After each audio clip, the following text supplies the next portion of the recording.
everybody. Welcome back to the Fin Factor. I'm Paul. And I'm Aaron. This is episode number 178. Aaron, how you doing, buddy? I'm doing great. How are you I know doing? you're doing great. And for those people that are in the chat and they haven't said it yet, yes, I know. And it'll be coming, trust me. For the people on the podcast or anybody who's a fan of this show and has listened to the words that come out of my mouth, I'm aware. We will address it. And if you don't know what I'm talking about, welcome. This is a show where we talk about the Sharks and all things therein. So before we get going with anything on the show, I do want to call out something.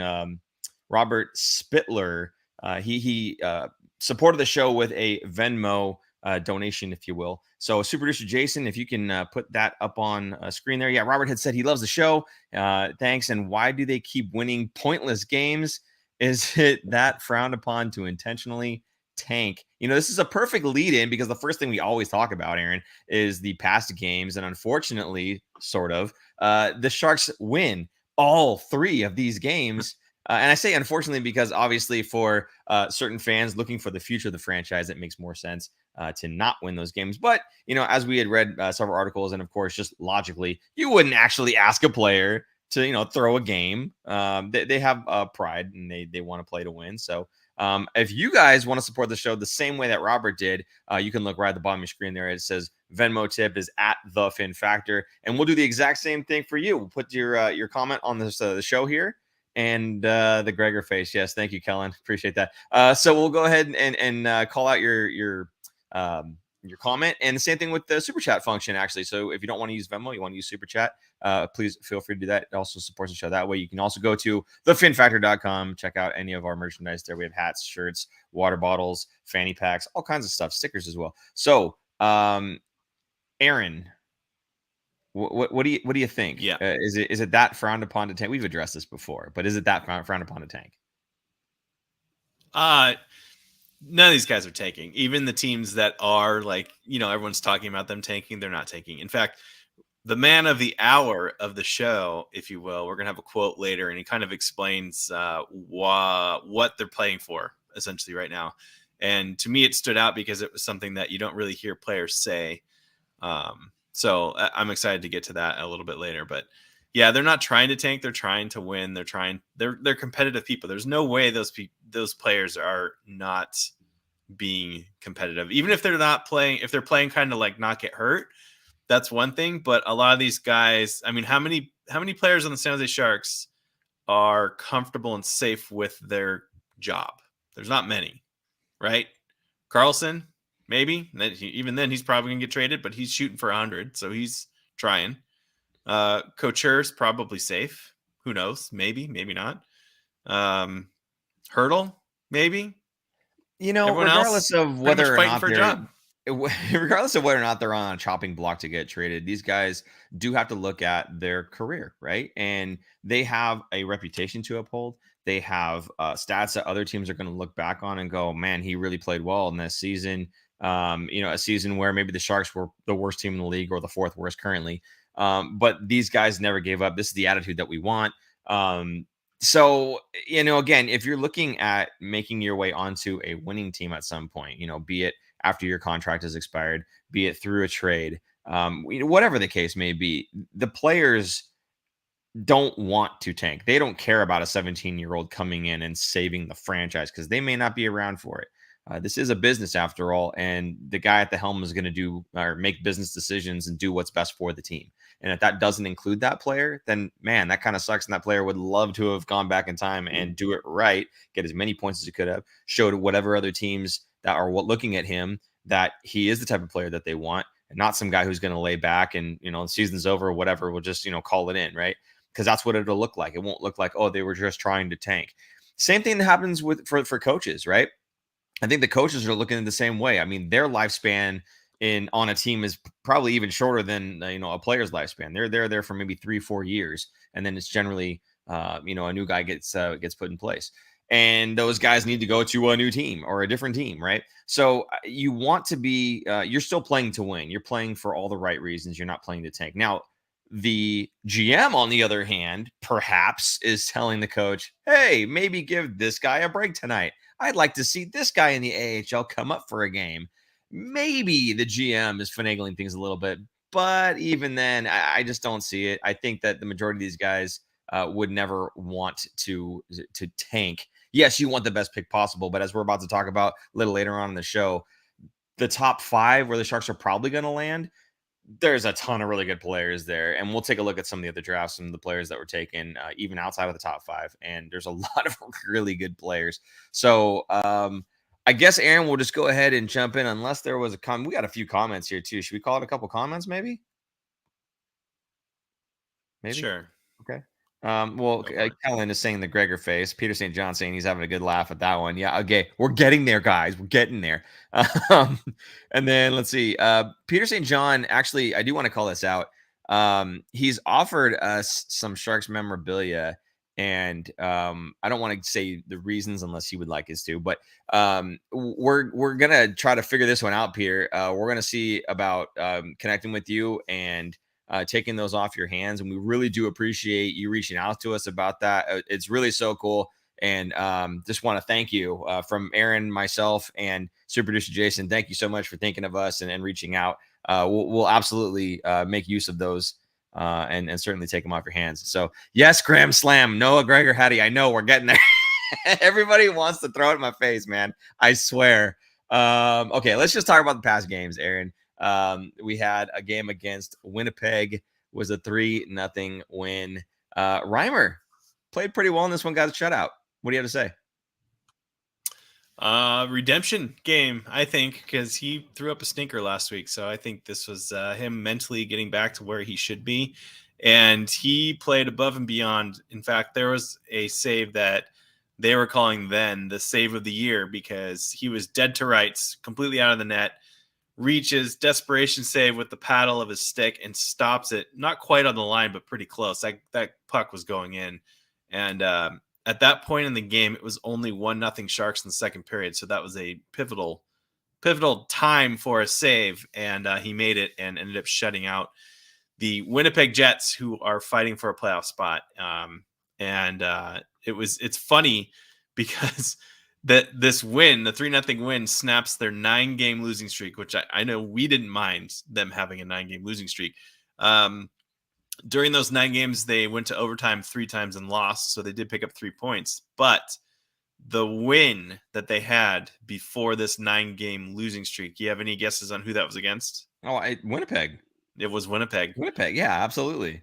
So they beat Winnipeg in overtime. They went on a 9-game losing streak and then beat Winnipeg 3-0 again. So I don't think Winnipeg likes seeing San Jose anymore. They'll be glad to be done with them. Post game, Winnipeg's coach, whoever he is, and he just basically called him out. He said this was kind of like a gutless performance, essentially. I'm paraphrasing.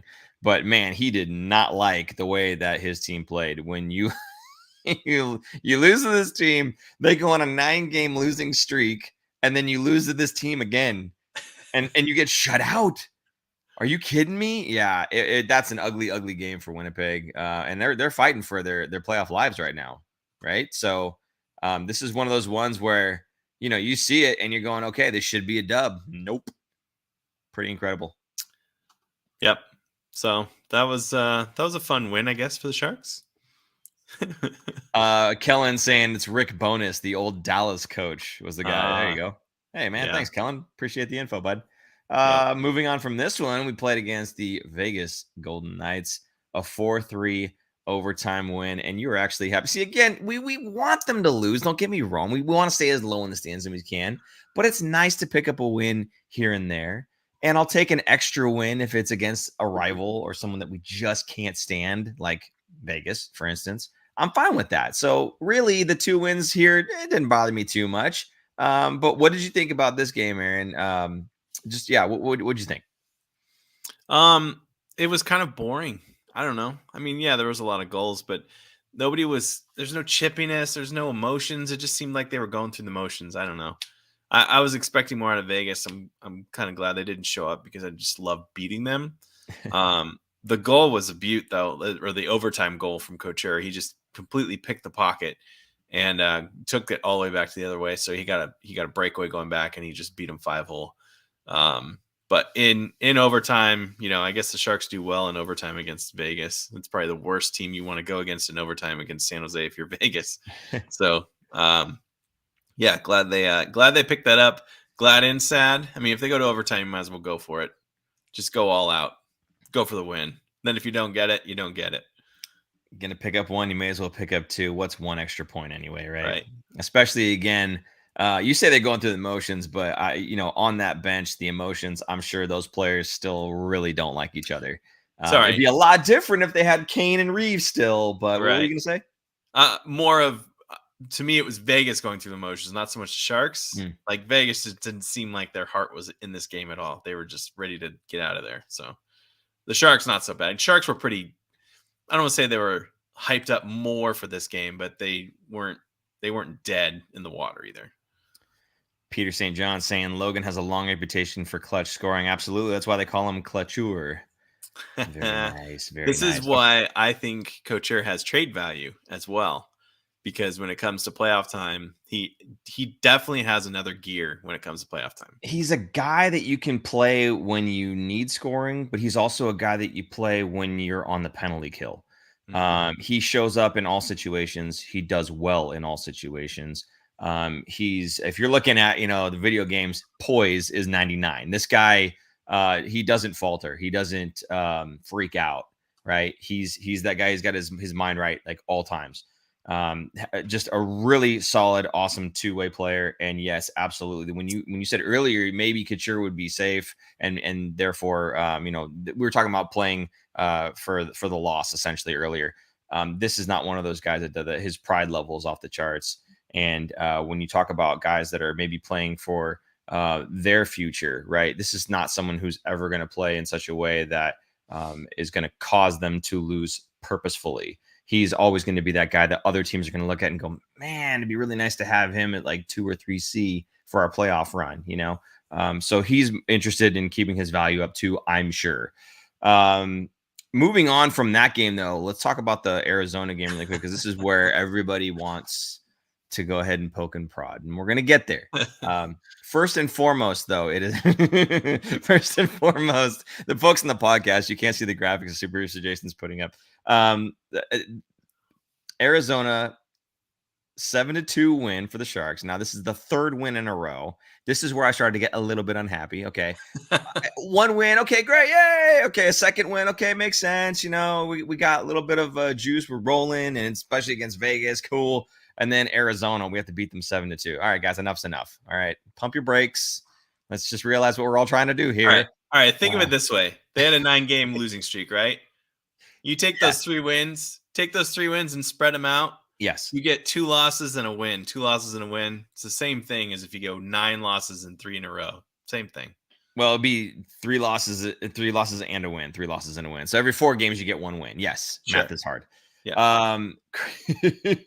Criscuolo. If you don't know that name, it's probably because A, I'm either saying it wrong, or B, you're not a fan of the Barracuda, because this was a call up. Now he's an older gent, is he not?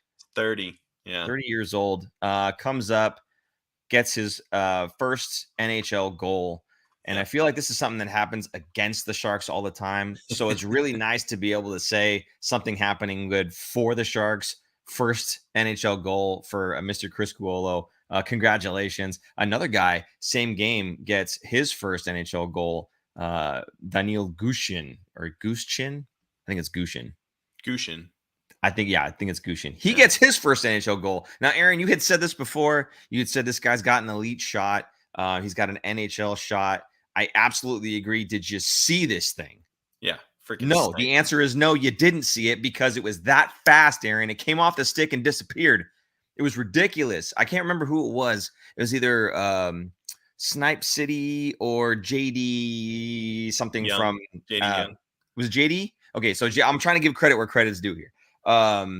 He said he had to slow down the slow-mo to be able to see the shot and what it did.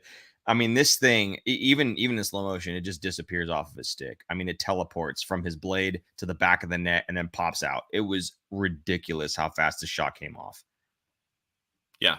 No, I'm excited to see this kid. They already sent him back down, I believe. Like, he's already back at the Barracuda right now. But this is a guy that could make his case to make the team next season. So he's going to be fighting for a spot, and I hope he can do it because that shot is just so lethal. I hope he has a spot in the NHL and can, work. It's his shot is what's going to get him there.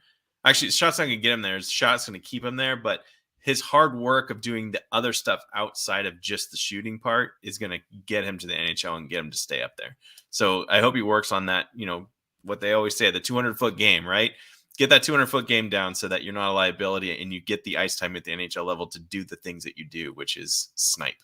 So I'm excited for this guy. And his nickname is Goose, which is great. Absolutely. I hope that shot turns into more of an Ovechkin thing than a Kevin LeBanc thing, where that's, you know what I'm saying? You know where I'm coming with this, right? Yeah. So I don't know. I love to see the guy's future. I'd love to see him get some more time in the NHL. Unfortunately, they score their first NHL goal and then get sent back down, which is kind of interesting to me, right? Like they get sent. We helps the team secure 2 points and they get sent down. So what did we say earlier? The players and the coaches, they're still trying to win. I think Mike Greer might not be on the same train. You guys helped us win. You scored some goals. Get back down there. I think this more has to do with the Barracuda than the Sharks. Like they want the Barracuda to go into the playoffs, so they need them more down there. I think it was, again, a reward for playing well, getting them some experience at the NHL level so that they know what it's like to be in the NHL life. Granted, this game was in Mullet Arena of 4,000 seat arena, so it probably felt like in a Barracuda game. But I think give them the taste of the NHL life and let them learn and know what they need to go back and work on over the summer so that they could beef up and get bigger. And we'll get into this a little bit, but just like Eklund got hurt, a shoulder injury too, which is not good. But bulk up a little bit to prevent those kinds of injuries so that you have the durability to last for 82 games. Because a lot of these guys have never played that many games in their career in one season. So it's a lot to do. So yeah, I think these guys are just going to get those call ups. They're going to come up, come down, and the Barracuda are fighting for that playoff spot. So they kind of need them more down there than the Sharks need them up top. Right. We were going to bring that up later, but yeah, absolutely. Eklund with the shoulder injury, unfortunately, with him being out, as Aaron just said, they need all the help they can get. And they do bring these guys back to the CUDA right away. I just thought it was interesting and hilarious. They go up for one game. That's it. One game. And then they play, they get their goals, and then they get moved back down.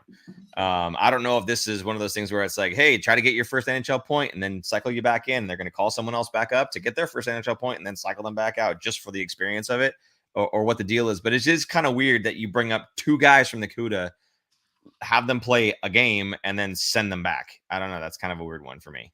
So I don't know. What about the Grand Admiral from Kellen? What about the Grand Admiral? Grand Admiral Thrun. Hey, Kellen is responding to something that Graham Slam had said. He said Gushchin is the most underrated Sharks prospect. And he responded to Peter St. John's, do you think so, with a pretty easily. So, Graham, I would love if you could give us just a little bit of reasoning as to why you think that's the case. I'm not disagreeing with you. I think the guy is pretty awesome. I think when you say he's the most underrated, we look at guys like Eklund, we look at guys like Bordelot, and we know and expect what they're going to bring. I think a guy like Gushchin is in that underrated category. It's not to say that he's the best of all the prospects, but I think people expect a lot less of him for some reason. So if you can give us a little bit of information on that one, what you think, and we can share that with everybody else, I think the folks in the chat here would definitely appreciate that. Gushchin does have, in 62 games at the CUDA, he's got 17 goals and 20 assists, 37 points. He's sitting at 5th on the team. It's pretty decent. He's still young. Still very young. Not tearing it up to the point that you're thinking he's an NHL mainstay. But being productive. What? You have a very confused look on your face. Aaron's frozen. So we're gonna go ahead and there he is. So we'll go ahead and move. Oh, now he's blinking. All right, he's back. All right. Erik Karlsson in this game against Arizona. You'll notice it was 7-2. Usually when the score is that high, Erik Karlsson has a lot to do with it. This night, no exception. A 4-point night for the man. Aaron, did you see the brilliance of Erik Karlsson tonight, or that night? Yeah, just doing Erik Karlsson things that nobody else can do. Yes. I don't, and somebody else had shared it, and we talked about this already on the show where we had those athletic player cards, I think is what they were, right? And they give you his AAV, and they show you stats, and they say based on the stats and what's expected of him, whatever else, this is what he should be getting paid. Well, this man, we're underpaying him by about $3 million now. I mean, he's just continually adding value and climbing up that chart. I mean, I don't know. Is this man still worth the 11.5 to you?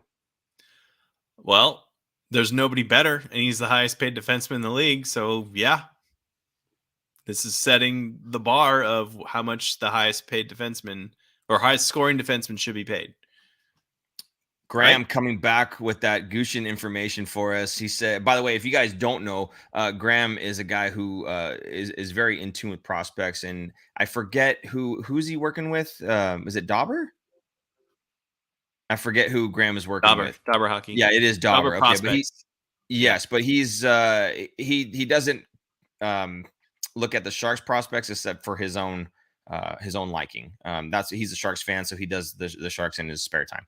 But he says that Gushchin's the best goal scorer in the Sharks prospect pool, and very few know who he is outside of the organization. Elite Shot was a rookie in the AHL this year, so keep that in mind. Absolutely, as a rookie in the AHL, those numbers, you have to take that in consideration. Certainly does make him look just that much better. So do appreciate that. One other comment before we move on here. Granzier12 says, how's it going, Paul, Aaron, Super Juice, and Jason? I hope all is well with you and the viewers. Yes, thank you so much. We are doing well, and I'm sure all the viewers will let you know they're doing well too, as far as I can tell. So thank you for checking in on us. And Graham says, yes, Dauber, he just confirmed it for us. So there you go. Okay, Aaron. What else? Oh yeah, so that's all that was happening really in the Arizona game, and that's totally the only thing that happened, and we can move on, right? Yeah, nothing else happened in that game. Okay, so let's talk about Erik Karlsson a little bit more. there was a comment in here. Let me see if I can find a comment. There was about 15 comments. Yeah. Where is it? They wanted to know if I was texting you right away when it happened. I don't think you were texting me right away. I messaged you right when it happened. Okay. I did. Yeah. I messaged you when it happened. I was like, right away, I'm like, uh-oh, guess who got a hat trick? And you're like, I think you responded later because I don't think you were watching right away. So I responded later because I do other things. But I know Nick HBK 150, who's a fan of the show, he hits me up all the time. And he called it out. Hey, no, I got a hat trick. And I responded in all caps. Yes, I know. Yeah. So Noah Gregor gets a hat trick. We have a graphic for this one here. So Super Producer Jason, there you go. Yeah, he's got the fist pump. He's feeling good. He's happy for himself. Clearly, this guy is a fan of the show. Just wanted to prove me wrong, call me out. Now, for those of you who don't know, I have been maybe a little bit hard on Noah Gregor. Why he zoomed in on me? I was a little bit tough on Noah Gregor. Critical. Aaron and I have talked about this back and forth quite a bit. I don't hate the guy. I just know what he is, and I think he's not a 10-goal scorer in this league yet. Aaron seems to differ, although I will say this, Aaron, your story flip-flops, my friend. You telling me he's a 10-goal scorer. Then you tell me, oh, no, he's becoming a PK specialist, which he hasn't scored 10 goals yet, and he's not the number one guy that they put out on the PK, so he's neither of those things. But lightning strikes, the blind squirrel finds a nut, and he gets his hat trick. I'm in shock, to be honest with you. I never in a million years would have thought Noah Gregor is going to get a hat trick in the NHL. So I will absolutely admit that. Oh, like Peter St. John says, he laughed right out loud by myself when that third goal went in. Yeah, I know. All right, Aaron, why don't you go ahead? I've talked enough. You go ahead. What do you have to say? Go ahead, rub it in. Man, where do I even start? I'm so excited because I think I talked about it. Was it last week saying, oh, he can get a hat trick? Or maybe it was 2 weeks ago. I was like, he can get a hat trick and really, really jump up kind of in the standings there, or the whatever to his 10-goal quest. He's now sitting at 8 goals on the season. Is he going to get to 10 by the end of the season? Are you asking me? Or are you I'm asking you right now. Do you think he gets to 10? You know what? Should we do roll call? We haven't got a roll call question otherwise, right? Graham, look at Graham. When Gregor scored the Yeah, hat I trick, know. I haven't cheered that hard for a goal since the 18-19 season. Yeah, he's so for those who couldn't hear over my laughing, yeah, Graham says when he scored the hat trick goal, he hasn't cheered that hard for a goal since the 18-19 season. Graham and a number of other guys in our chat are in the fantasy league, and we have a chat room in the fantasy league, and the thing is just going off, and everyone's like, "Oh man, we can't wait to see what Paul's gonna say. Oh my gosh, he's gonna be so upset. He's gonna be laughing so hard." Hey, I'm not upset. Come on. Like I said, I'm cheering for the guy. I hope it happens. I just don't think that it will. Now, frankly, again, how many goals does he have? Here you go. Gregor's up to 12 goals in his last 82 NHL games. No. Yeah. No. In his last 82 games, that doesn't count. In his last 80, I want this season. 8. How many goals? 8. How many games left? How many games are left? 6. Not enough. 6 games, right? 6 games left. Oh, get out of here, SPJ. Come on now. I don't think so, buddy. I think so. It's happening. I think he's stuck at 8.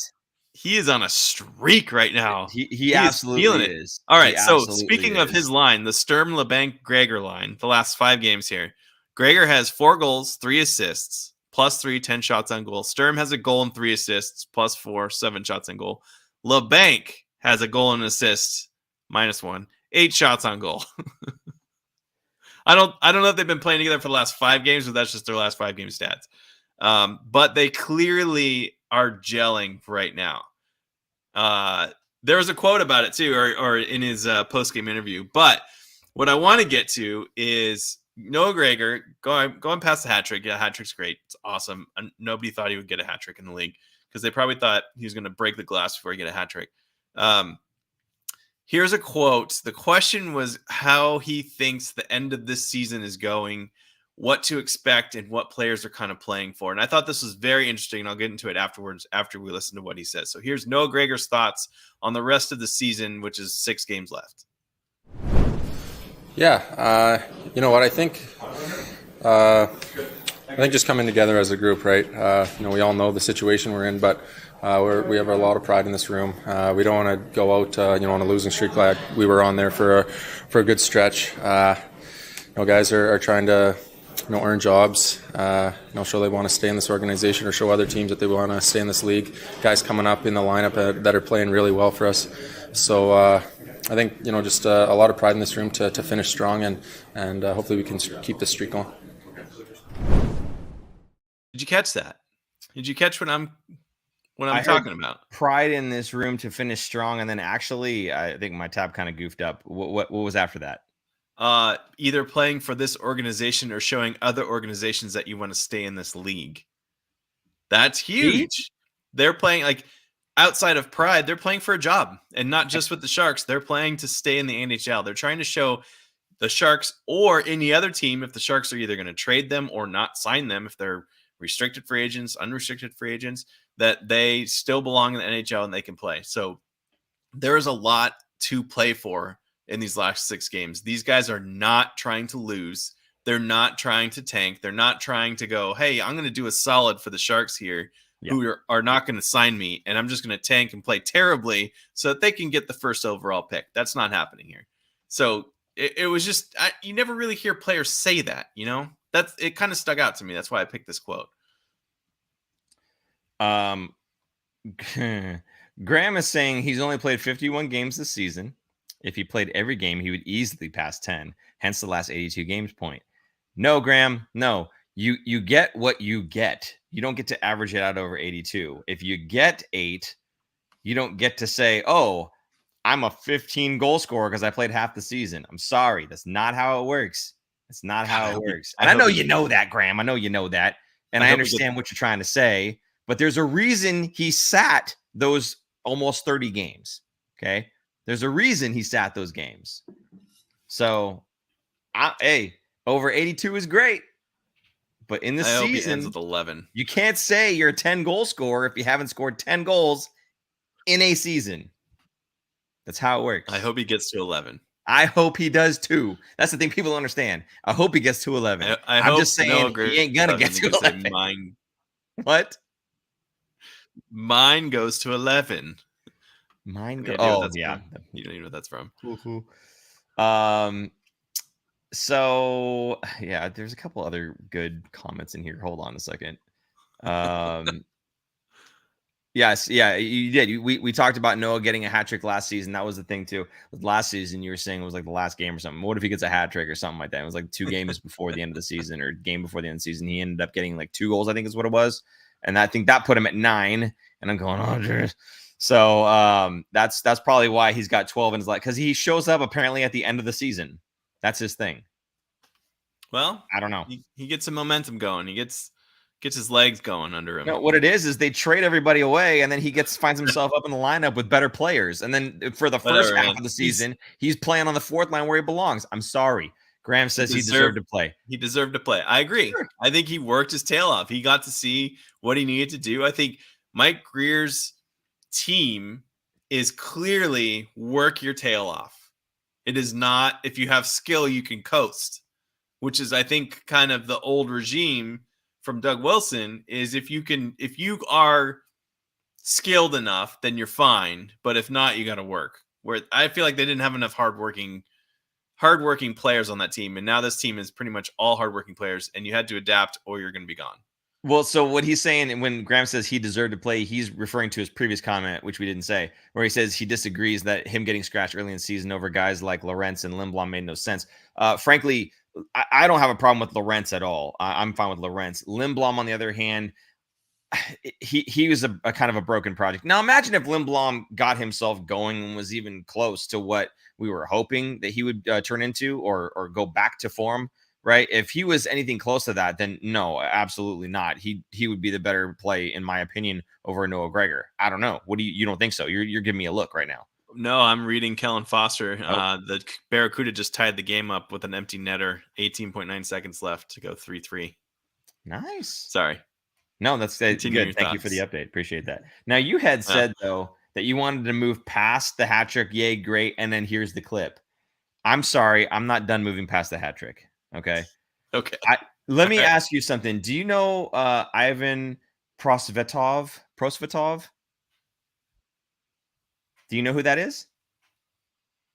For the Sharks? You know why you don't know who that is?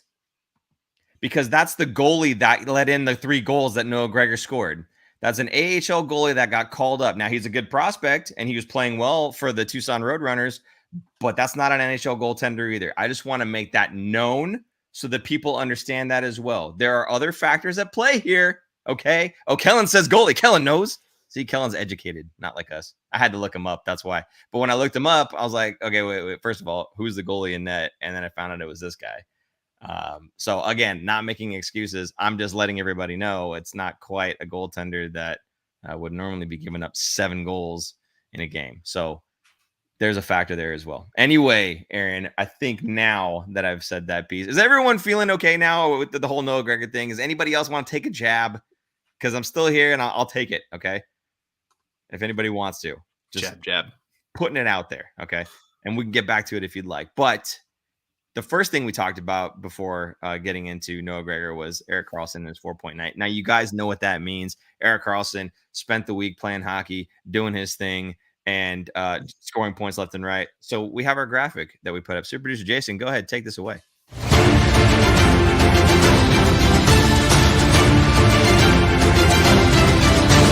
Dead man tell no tales. Very good. Before we jump into this, I want to do one last, because I did say if anybody wants to come at me, Graham wants to come at me with one more time. He says they ask how many, not how you get them, right? They do. They also ask how many within a season. So let's make sure that we're playing by the rules here. But anyway, yes, absolutely. I'm not taking away from his goals whatsoever. They were awesome goals. They did. He did a great job putting them in. They weren't garbage goals, as someone earlier had said, 100%. But I just wanted to make sure everybody was aware. It's not like he put them in on Vasilevsky. I think this is Noah. I just joined the chat just for the Gregor chirps. Definitely Noah. It's definitely Noah here. Yeah. No, man, just I rewind it a little bit if you'd like, but there was definitely quite a bit of that. So there you go. But Erik Karlsson now, again, 95 points on the season so far. Monster season. Now, I asked about Noah Gregor getting to 10 goals. He's got 8. You're confident. I'm not. He's got 6 games left to do it. Erik Karlsson getting to 100. That's only 5 points with 6 games left.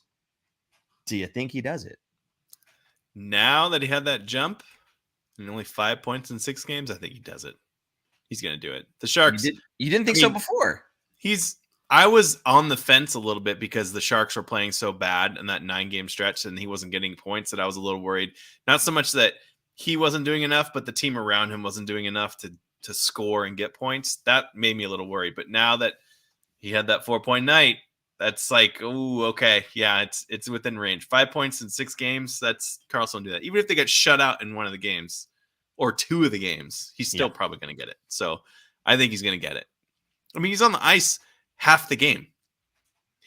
Half the game. He's out there. So there's a very good chance that if anything happens, he's going to be in on the scoring. Absolutely. Now, I don't know. I kind of never really doubted it. We'll see. I mean, because after this week, there's only, I think, one more week worth of games. So, or one more show, I guess, worth of games. So I think we'll know probably by the next show whether or not he's going to hit 100. Because there will be 4 games. We'll talk about this at the end of the show, but I think there's 4 games if we're going all the way to Monday. So we'll be covering 4 of them. I don't know, buddy. I think in those 4 games, he hits his 100. I think we're talking about Erik Karlsson being a 100-point player next week. I mean, they're playing Colorado twice and Edmonton, but they are playing Winnipeg once again, and you know they're going to win. Winnipeg's shaking in their boots for that game. See, Peter St. John, I think both Karlsson and Noah are close enough that it could happen for both of them, but Karlsson is more likely to hit 100 than Noah gets 10. I have to agree.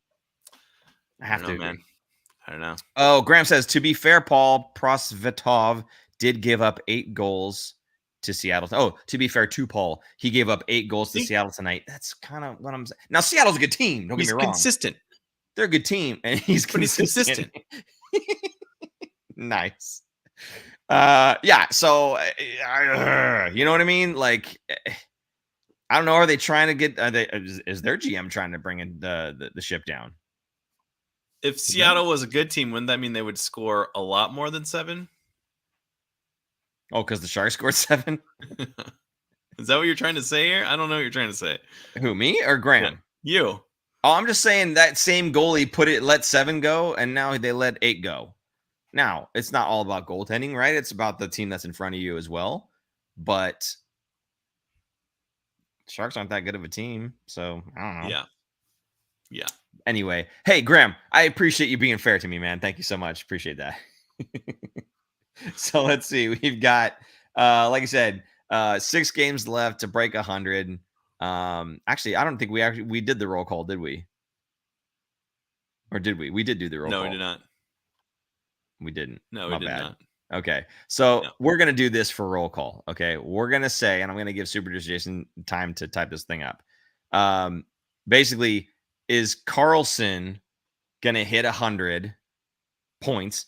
And is Noah Gregor going to hit 10 goals? So that's the question. Let us know where you're watching us from. If you say the couch, I will cancel you. But yeah, let us know what city you're watching us from, and then let us know if you think Erik Karlsson hits the 100-point mark and if Noah Gregor hits the 10-point mark. I'm trying goal mark. Sorry, not 10 points. He's already passed 10 points. He meant to say goals, but he was writing points because with the Karlsson thing. Okay, so 100 points for Karlsson, 10 goals for Gregor. Is it happening? Thank you, Super Producer Jason, for fixing that. Appreciate you. Or right away, Farscape Forever says EK scores his 100th on an assist on Gregor's 10th. Okay, so he says, if that happens, will y'all call it a draw? I mean, no, there's no draw. I see. We both think he's going to get to 100. I just been saying it the entire time. He had his doubts. But with Gregor, I'm saying he will not get to 10 goals. And I'm saying that knowing that he's got 8 right now. So 2 goals in 6 games. I think he can do it. I don't think he'll do it. I think he had a nice run. I think it ends. Like you said, we're playing 2 games against Colorado. Yeah, bang, they're going to be, baby. Colorado's going to be benching their starters because they're close to the playoffs. They don't want them to get hurt. I think Colorado's second stringers are still, you know what I mean? We're going to be playing nothing but backup goalies from here on out. Yeah, probably. Debbie Smith is from Sunnyvale. I never knew that, actually, Debbie. Thanks for tuning in here. Appreciate that. And Phoenix, Arizona for Grandizer 12. Appreciate you. Did say okay, so we'll go 6'5", says from Vancouver, BC. Eric hits 100 points, and Noah gets 11 goals. Another hat trick. It's just another hat trick away. I gotta know why you think 11. If you think he's getting another hat trick, no, I'm just saying it's only a hat trick away. 11. Last year, he was a hat trick away from getting 10, and he almost got it. I think he got to 9 in that game. Then he got 2. He almost scored another one, and he missed it. And I was like, oh my God. He probably put himself offside. Let's get real. I think he missed an empty netter. Actually, you know what? On that third goal, if you watch Kevin LeBanc, it's questionable whether or not he had possession going backwards over the line with the puck. I think he might have put himself offsides, but they just didn't bother because it was 7-2. So whatever. Colorado's backup goalie is pretty questionable. Graham doesn't like that guy, so there you go. Karlsson hits 100 and Gregor hits 10. Graham thinks as well. And Peter St. John says, see, Graham even believes. Graham's a fan of Noah Gregor. Yeah? Yeah. All right. He doesn't want to get on Noah Gregor's uncle's bad side. Hey, man, again, I wish him all the best. I'm the one defending Noah Gregor, and I'm the one that got the flack on Twitter. Thank you very much. But again, I wish him all the best. I hope he does well. I hope he scores 10. I hope he scores 15. I'm just saying I don't think it's going to happen. And if it does happen, you said something about buying me a Gregor jersey. What are you doing here? Don't waste your money. That's right. Don't waste your money. Noah Gregor jersey. Graham says he had possession. Come on. I mean, I like that he had possession. Don't get me wrong, but it's questionable a little bit. Just a little bit. I don't know. Because if you think about it, like the ones that you see with Colorado when they touch the puck and then they don't touch the puck and the guy skates onside and then they touch the puck again. Did he have possession there? Because it seemed kind of similar where he was touching the puck, but not really. So there you go. Possession doesn't biggest Gregor fan in the world. It says Graham Slam. That's him. Possession doesn't necessarily mean you have to be touching it. You just have to have control of it. I understand, but then if that's the case, then why isn't it offside when Colorado touched the puck, let go of the puck, and then touch the puck again, right? So it's either possession or it's not. I think there's a little bit of a gray area there. It works when you want it to, and I think there's a lot of gray in hockey, and I don't mind the grays. There you go. Oh, they're going to a shootout in San Jose for the Barracuda here. So Kellen's keeping us on top of that situation. Appreciate that, Kellen. So let's see. He's got 5 assists in the last 3 games this past week. Karlsson does. I don't know. I think he hits 100, and we've talked enough about that. So we'll go ahead and throw our little outro at you here. Go ahead, Super Producer Jason.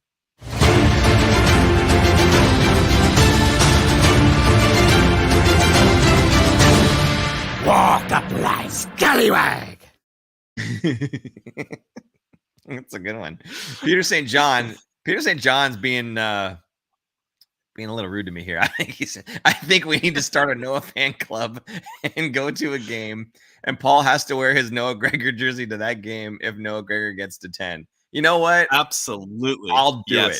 I will do it. Yes. Because for 2 reasons. One, hell yeah, let's do it. That'd be fun. Get people out there, and if I have to wear a Gregor jersey, that's cool. You know, no big deal. I mean, again, I don't hate the guy. I'm good with it. Also because I don't think he's getting to 10, so it ain't happening anyway. So yeah, let's go ahead and do it. Why not? Do you want the home, away, or the black jersey? They still have stealth, right? I don't have a white, actually. I don't have a white. If you're actually gonna follow through with that, then a white. There you go. Graham says if stick handling I got means the new no white possession, one because it was on. Was that?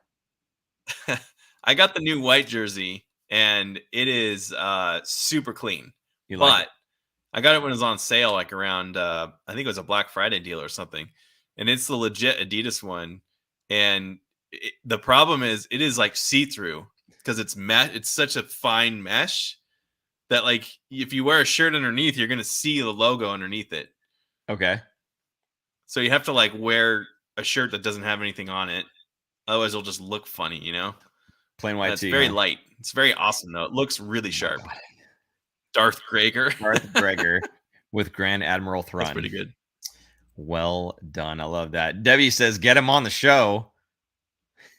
I don't think that's not a good idea for anyone, guys. That's a horrible idea, Debbie. Don't do that to me. I think it's a great idea. Oh my God.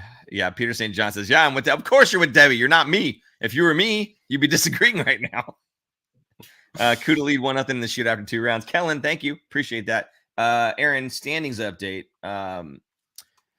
You're talking about the top 5 picks in the draft, even if we don't get Connor Bedard, and that they are going to be very good players. And you've got some historical evidence to support this. So I'm going to let you go ahead and just run away with this one. Go ahead. Sure. I mean, just historically looking back and not too far back, the 2017 draft is one of the deepest drafts that the NHL has had in a long time. The draft that's coming up is considered deep, but not as deep as 2017. More of like the first top 5 guys are going to be great NHL players. 2017, it was Nico Hischier, Nolan Patrick, Miro Heiskanen, followed by Cale Makar at 4th, and Elias Pettersson at 5th. I would take any of those guys other than Nolan Patrick on the Sharks. I mean, looking back, if you were to reorder those, Nolan Patrick would not have gone 2nd overall, but he was highly touted back then. So I wouldn't say he's a bust, but there's a lot of other players. This is the draft that the Sharks got Josh Norris at 19th overall, just to give you a little, insight on some of that. And then if you look at the 2020 draft, which is a lot more recent, Lafreniere went number 1. He was like the consensus number 1 overall pick, followed by Quentin Byfield, who's on the LA, and he's going to be good. He's a big, giant man who takes a little bit longer, so that's why we haven't really seen much of him this year dominating. The Sharks should have taken Tim Stutzle. Stutzle. I'm terrible at saying that name. Lucas Raymond by Detroit, Jake Sanderson by Ottawa, Jamie Drysdale by Anaheim, Alexander Holtz by the Devils, which a lot of people wanted the Sharks to get in return. So there's a lot of good players that are outside of, I mean, obviously Bedard is a generational player. To me, I was never dead set that the Sharks are going to get him. With the Sharks' luck, they would have been dead last in the standings and lose the lottery. So I would rather go into the lottery without the hope that they're going to get him, because how devastating would that be if they're the worst team, and they don't win the lottery? I think that would be worse for Sharks fans than if they were at best, or not at best, but like going into it like how they are right now, 3rd or 4th, right? And then a chance to win the lottery, to move up either the 1st or 2nd. I think that's a better way to do it. Less getting your hopes up and having your dreams crushed by not getting Bedard, and then hating on the league and Gary Bettman for throwing it and having Chicago win whatever, blah, blah, blah. So yeah, anyway, I'm not too worried about it. The Sharks are going to get a very good player. The Sharks are not going to be making playoffs next year. So I think another season of not being quite as bad as this year. And if they are, great, because then they're just going to add another top prospect. But keep getting those picks, and hopefully that New Jersey gets to the conference final so that we can get a 1st-round pick again next year and have 2 in the 1st round. That would be best, I think, for the Sharks, and I'm not too worried. I think, from, the perspective of having the 1st overall pick and potentially having it get ripped away from you, yeah, that would suck. Absolutely. But if someone else is going to leapfrog you and you were 1st, then that pushes you to 2nd. But if you were going to be winning some games at the end like the Sharks are, and then they end up in, say, 4th, if somebody else wins that and leapfrogs you, it still pushes you back. Now, the chances that somebody behind you wins it and leapfrogs you is lower, or I guess the higher up you go, right, in the standings. But it does happen, right? So if you were to say be even second, I mean, it's not unfathomable that third or fourth could bump up ahead of him. So at the end of the day, even if it doesn't mean that you're guaranteed Bedard, I would still like to be as low as possible so that if you do get leapfrogged, you're not missing out on that player that you wanted. You're getting bumped down to the next guy. I'm whatever, basically. For me, it's just all those players that we're going to be looking at. You just rattled off a whole bunch of names from that draft that are top tier players, and by all accounts, and Graham can attest to this too. This season's draft, this draft class is supposed to be very deep, especially at the forward position. So I think any of those guys that are going to go in that top 4 or 5 are going to be extremely good players. Maybe not generational talents that Bedard is supposed to be. That guy like Connor McDavid has shown he is. Maybe not like that, but certainly very good, amazing players, guys that are going to be all-stars. So I'm not concerned at all kind of where we end up, as long as we're kind of in that first initial grouping. That should be fine. And also kind of paraphrasing off of what Graham had said previously, was he always likes the idea of trading down, getting extra picks. If the Sharks do fall too high in the the standings, then I guess they could always take like that number 7 pick that they would have. Let's say they get leapfrogged. If they could take that number 7 pick that they would have and trade that for, something maybe a little bit later on for a guy that's maybe just about as good as that 7th overall, but then picking up somebody else in the process as well. So certainly it's going to be a draft that'd be very interesting to watch. I'm looking forward to it, because for the rest of the season, the only thing to look forward to really is, will Erik Karlsson hit 100 points, and will Noah Gregor get 10 goals? That's really how I'm looking forward to figuring out for the rest of the season. So there you go. Let's see. Then you've got another, I don't know if we're done with that topic here. I was going to say the draft lottery is going to be held on it's a Monday, 8th, 9th or something like that. I think it is. I can never remember. Look at the calendar. May 8th. I will not be here. It's going to be a Monday night. We will be doing a show, though, and I'll just announce it now. You guys are going to be excited to know that I will not be on the show, and Graham will be on the show with Paul to talk about the lottery and watch it. And we won't be able to broadcast it, but I think we should go live during the lottery so we can be excited if they win the Bedard sweepstakes. Would be freaking awesome. But yeah, we'll have Graham on hand to talk people off the ledge if and when the Sharks don't win the lottery, and depending on where they end up and where they pick who Graham would think that they should pick. Graham's be like, wait, what? I'm doing what? I'm just kidding. Peter St. John says it's ultra hard to guess how any pick will develop. The extreme examples would be Nabby and Pavelski. Absolutely. There's plenty of guys that get picked later on, not even just later on the first, as you're mentioning, guys like Nabby and Pavelski, the guys that get picked, the last rounds. Absolutely. I think a lot of that has to do with maybe the player has some skills to work on, but they have the work ethic to get there. Whereas a lot of other players, perhaps they've got the skills already, but they don't want to work as hard as everybody else, which seems kind of strange because you're talking about guys that are getting drafted in the NHL, and that should be motivation enough. But everybody's a little bit different, I guess. Graham does say he wanted to clarify. He says it's deeper than average, but not very deep. The top 10, 15 is very strong, though. I think if the top 10 to 15 is very strong, that's deep enough for me.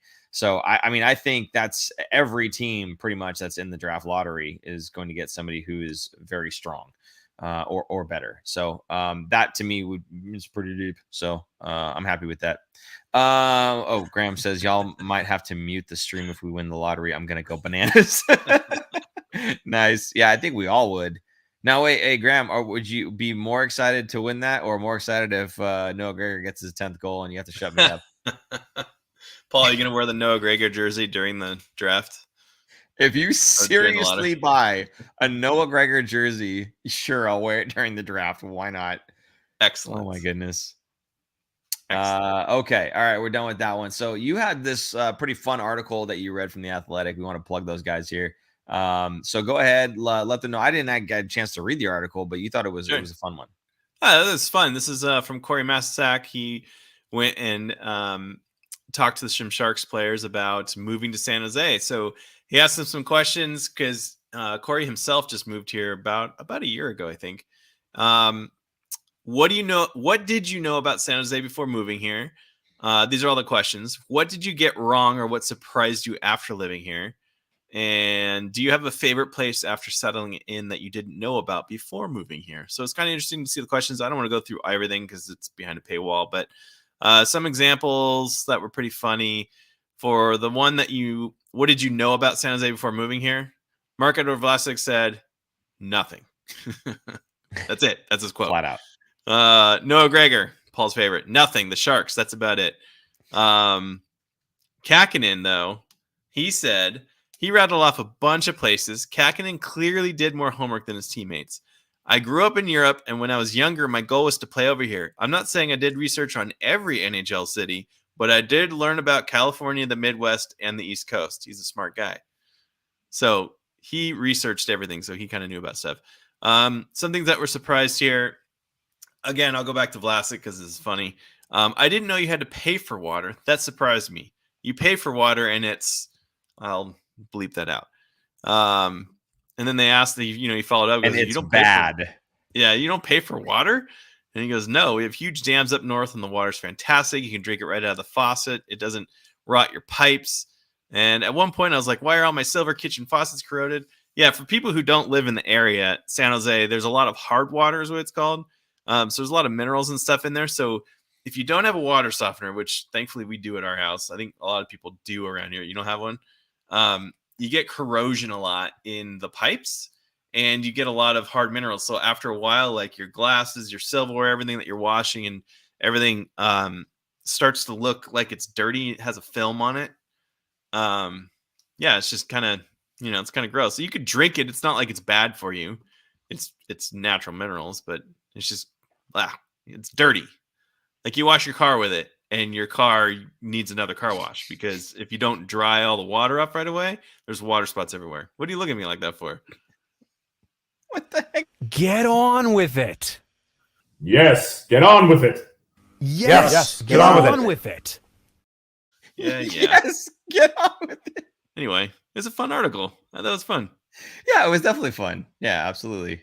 Reading through some of the comments that were in there was interesting to hear some of the comments they have. If you guys are not, by the way, subscribed to The Athletic, they do promotional, subscriptions, discounts all the time. Take a look at these guys. There are some of the best writers out there. The Athletic and San Jose Hockey Now are the two places that we like to go for our reading material for the Sharks. We don't really watch anybody else or anything else really. So, I mean, these are the guys. And they do such a great job of it too. So, we've had them on the show before. Great guys, very knowledgeable. They do their job very well. So, absolutely. If you guys can give them a look, that would be very well appreciated for them as well. Okay. So, Aaron, upcoming games here. We've got Tuesday against Colorado, and then we've got Thursday against Colorado.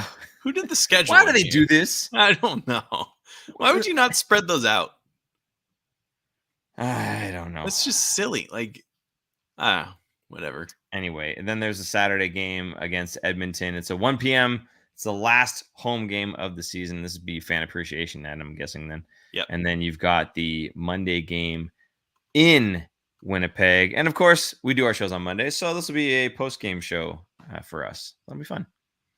Yeah, and that game, because it's in Winnipeg, it'll be what time does that one start? A little earlier. 4:00 game. 4:00 our time. So our show will still be on at 9:00. We won't have to be going on later. So people have time to calm down after the Sharks beat Winnipeg in this game. So maybe we'll get some Winnipeg fans in that. Yeah, probably. Okay, good. So Colorado lost, Edmonton lost, Winnipeg win. I'm guessing it's going to be a 1-3 for the week. What do you think? We just stunk. I'm gonna go the full donut 0-4. Ooh. Winnipeg says, you know what? We're tired of losing to these guys. It's coming down to the wire. They need to win, so I think they're going to be pressing more. Yeah. Okay.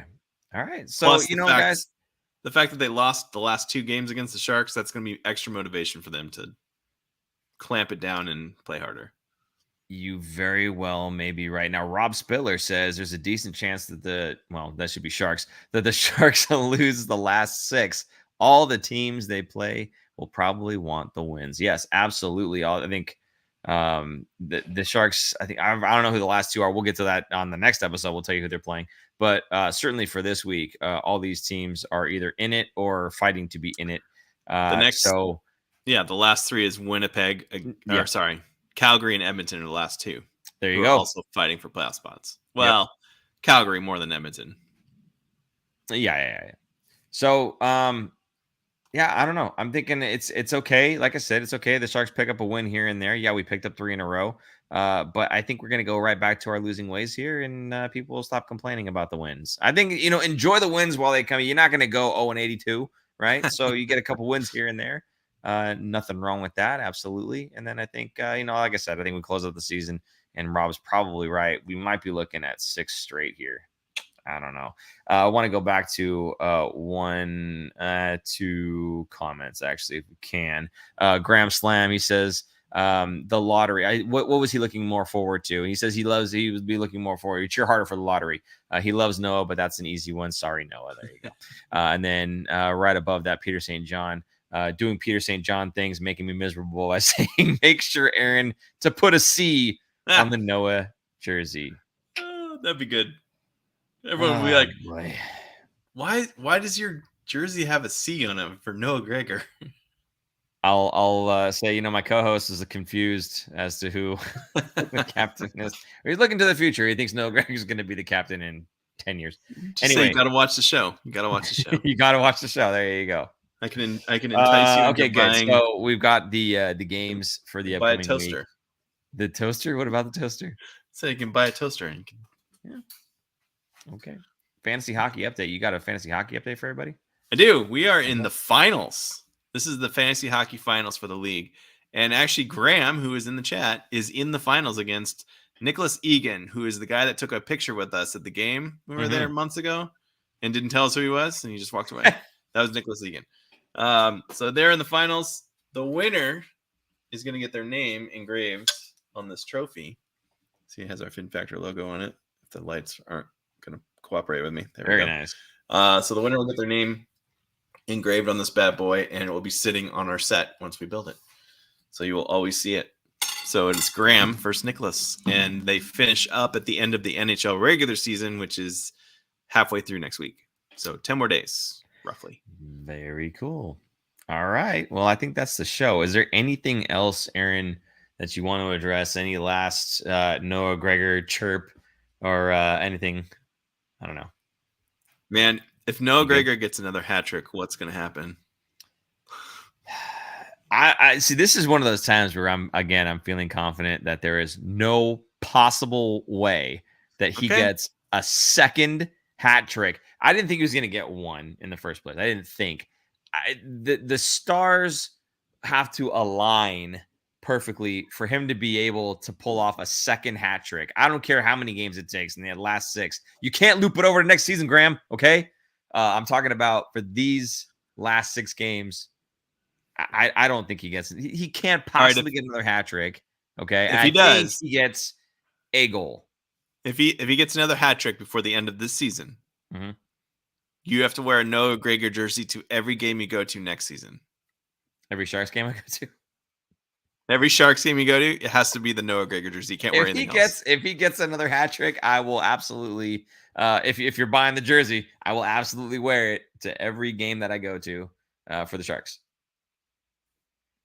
I'll do you one better. Perfect. If he gets somehow pushed down to the Barracuda and I'm going to a Barracuda game, I will wear it there too. Sound good? Get pushed down to the Barracuda. Do you guys take super chat donations in forms of beer at a game? I won't say no. No, we don't.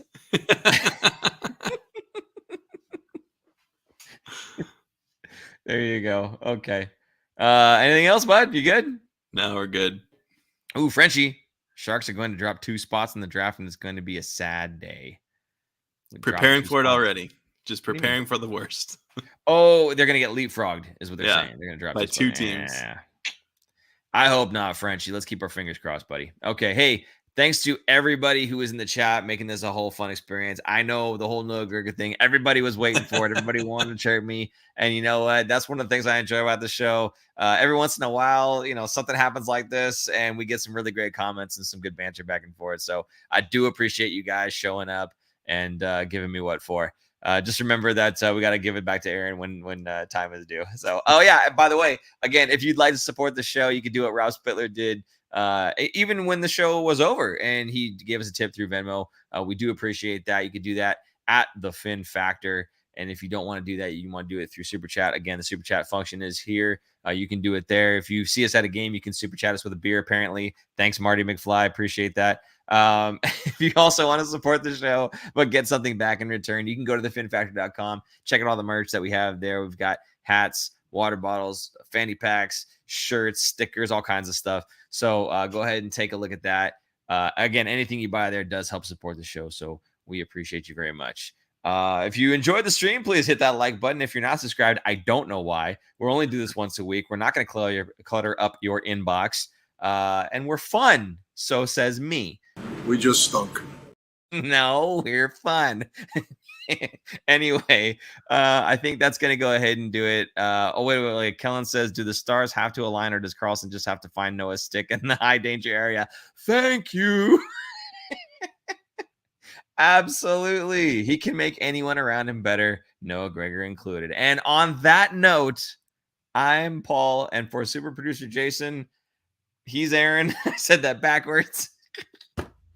Let's try that again. For super producer Jason, I'm Paul. And I'm Aaron.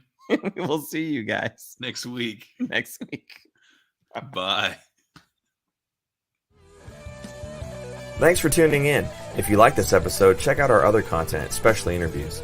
You can interact with us directly through social media at The Fin Factor and on Instagram at Fin Factor. And don't forget to join our live streams on YouTube.